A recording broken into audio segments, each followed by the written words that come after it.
best team in the NFC, God. believe it or not. Not. No? I mean, did anybody see the Eagles? Did the Eagles play? Yes, I saw that. I mean, If you watch those two games, you emerge saying the Eagles, look, I get that they won the Super Bowl last year, but they played, look, the Lions won 15 games last year, and the Packers beat. I get What am I that. whoaing? They won 15 But, games and they last lost. year. They lost 3 of their most effective coaches in Detroit, so it's going to look different in Detroit. Who they just beat.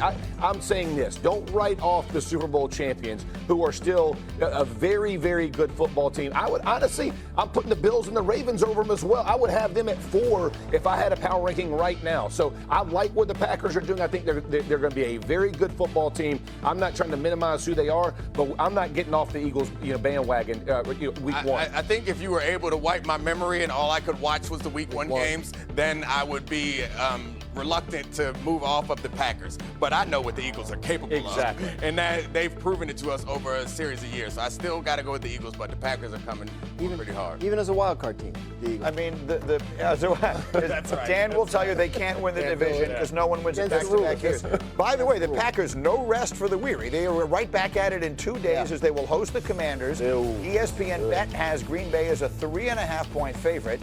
After the Commanders, the Packers go on the road to Cleveland and Dallas. So if they get by Washington, feels like a good chance they start this season at 4-0. So let's dive into this one. And in particular, Commanders, Packers on Thursday night. Why do you view Micah Parsons' impact as the biggest storyline in that game? Because he's just getting going, and you already saw the impact on Sunday, and that's only with being there for about a week before the first game. I want to show you guys something that the Micah Parsons effect is what we'll call it. He's going to be down here at the bottom of the screen. You're going to see him right there. He's rushing against Penei Sewell. That is a really good right tackle in the NFL, one of the best. Look at the movement after the snap by the secondary. They're able to change the picture, and now for Jared Goff, the quarterback, you can't see that picture changing because Micah Parsons is in your lap. So you're throwing and anticipating that you have a guy open. You didn't see the safety Williams just drop down and get in front of the ball right here. Now, this is a terrific catch, but this is scheme. You've drawn up something, the defensive coordinator, that takes away what the offense is looking to do. This is so important. We talked about it at length on Sunday with Alex Smith, who was a quarterback, and with Rex Ryan, who's a great defensive coach. And I'm not suggesting that Micah Parsons is Lawrence Taylor.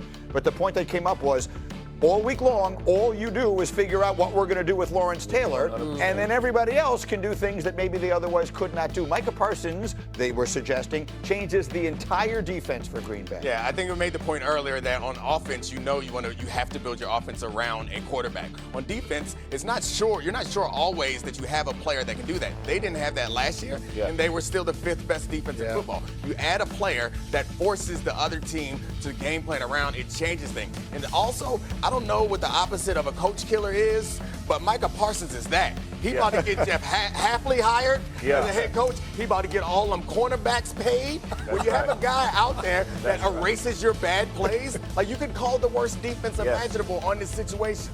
You could slip in coverage, but if Micah gets back there, you are making a play. So very quickly, these are 2 teams that we think we might see in January, right? I mean, you were at the Commanders game, Graziano, on Sunday. They didn't look like they were clicking on all cylinders. No. But it's a big win.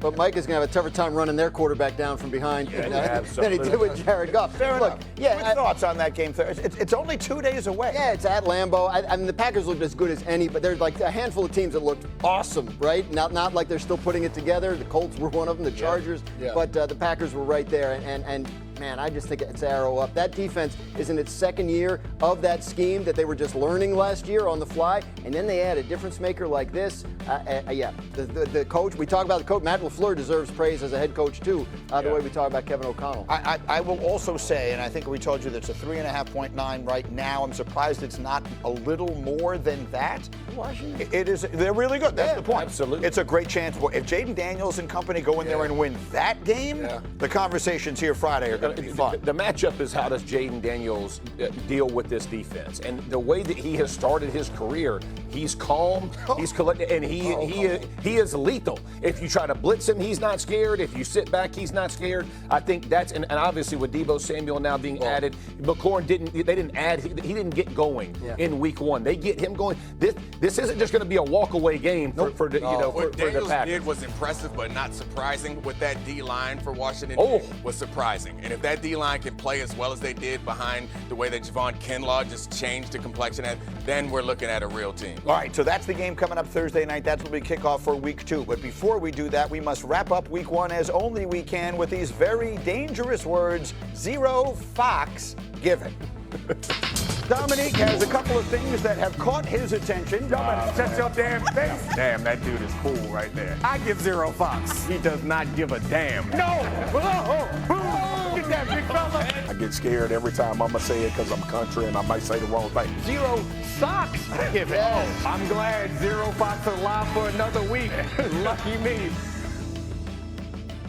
Here we go, the triumphant return of 0 Fox given. Who makes the list this week? The game was out of reach for the Detroit Lions, but it doesn't matter because Isaac Tesla was open in the corner. He gives 0 Fox about this scoreboard, about these DBs, about their chances to win, about Lambeau Field. Put the ball anywhere near me, and I'm going to snatch it. That's a heck of a way to introduce yourself to the league.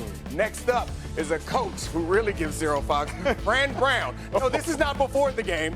This is after Syracuse beat UConn. Sorry, Dan. He made them boys run sprints.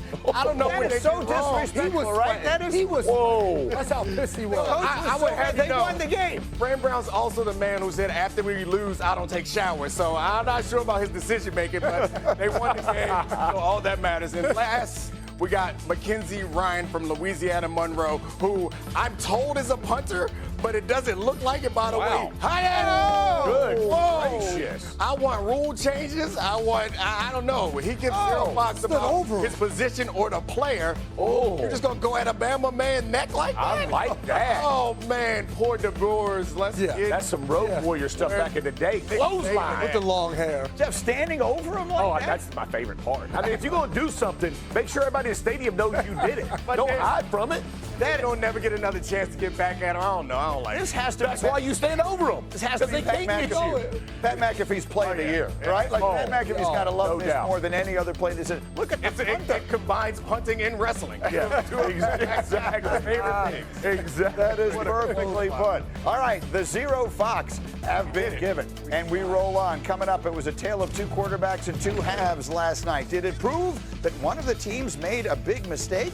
We'll answer that question, and we'll see if Graziano can answer this one. Here we go, Dan. Since 2000, which starting quarterback has won the most games in which he passed for fewer than 150 yards, as J.J. McCarthy did last? And you made this prediction last week. So I already know the answer, but if someone says Daniel Jones and the Colts will win the South, you believe it or not? Believe it. Let's go. I anticipated this being a better team than people expected because of the change in coordinator on defense of Lou Anarumo. They weren't going to be sitting back in more predictable zones. And the offense has a ton of great weapons and a reliable offensive line. That's where my analysis normally starts. If your O-line is good, everything else from there will be a little bit easier. Jeffrey, let me ask you a question. I know I'm almost tears in his eyes. There's chemistry right there. I'm seeing it now. Unbelievable. I'm seeing it now. Unbelievable. Here's been the reality. Daniel Jones, much maligned because he was the 6th pick and he came to New York and there's all this attention and pressure that comes with that. Daniel Jones to me is the definition of an average quarterback. And so sometimes we look at teams and we say, if they just got average quarterback play, look how good they'd be because they're so good in so many other ways. Can he and they be as good as they looked on Sunday? Absolutely. And now, again, you're not going to go play the Dolphins every week, but this is going to be a very competitive football team. Defensively up front, they can get after you. Offensively up front, they can get after you. They have great wide receivers. A tight end, first round pick. Kid was, I mean, they started early and often with him.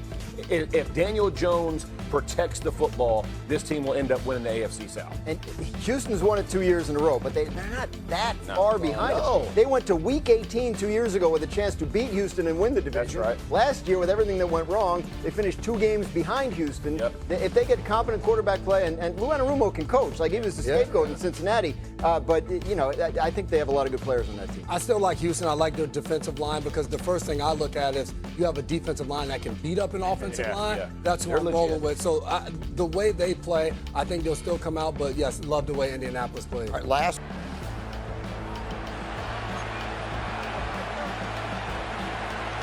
This is 1st and 10.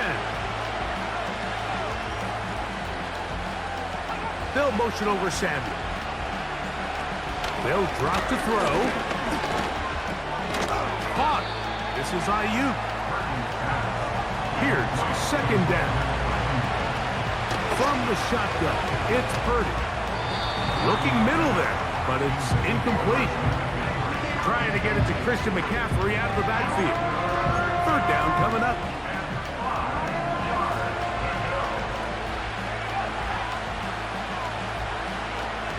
Out of the gun, it's Purdy.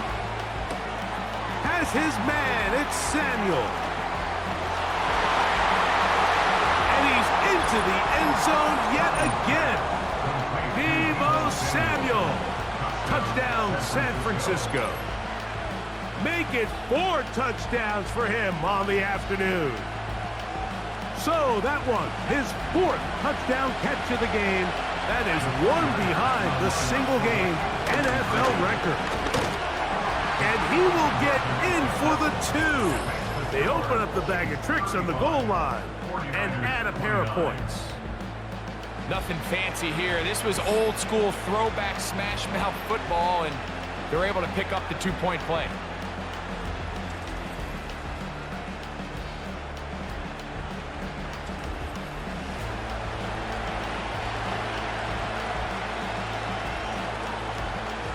A one-score game late, and you figure they got to have this one as they'll try an onside kick.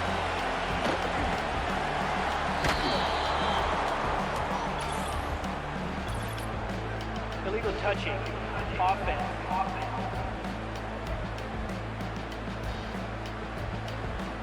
This is tough. You're trying to give your guys a chance and time it just right, but you have to hit it hard enough. This time, it doesn't go 10 yards. Not going to work out. Set to go now on 1st and 10. A run up the middle with Pacheco.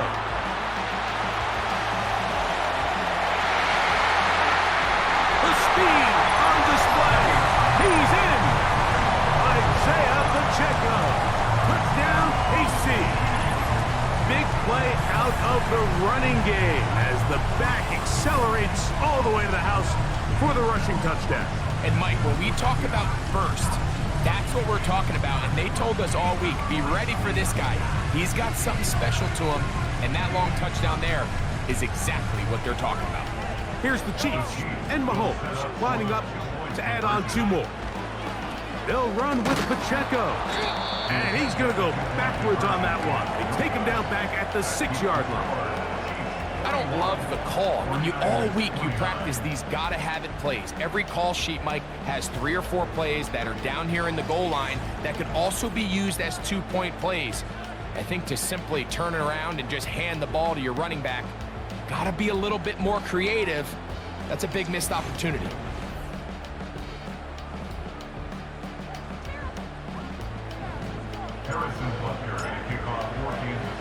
So now it's Butker following the touchdown to send this one away. A return now from the 4. And he'll be brought down just beyond the 25-yard line. Here's the San Francisco offense ready to take possession of the ball once more. The deficit is double digits, so work to do as they begin this drive with 1st and 10. To throw, Purdy. They'll try to set up the screen to McCaffrey. That's a nice pickup on a 1st down throw. It's a gain of 8. The Niners will use the first of their timeouts. The stoppage comes with just over a minute to play in this one.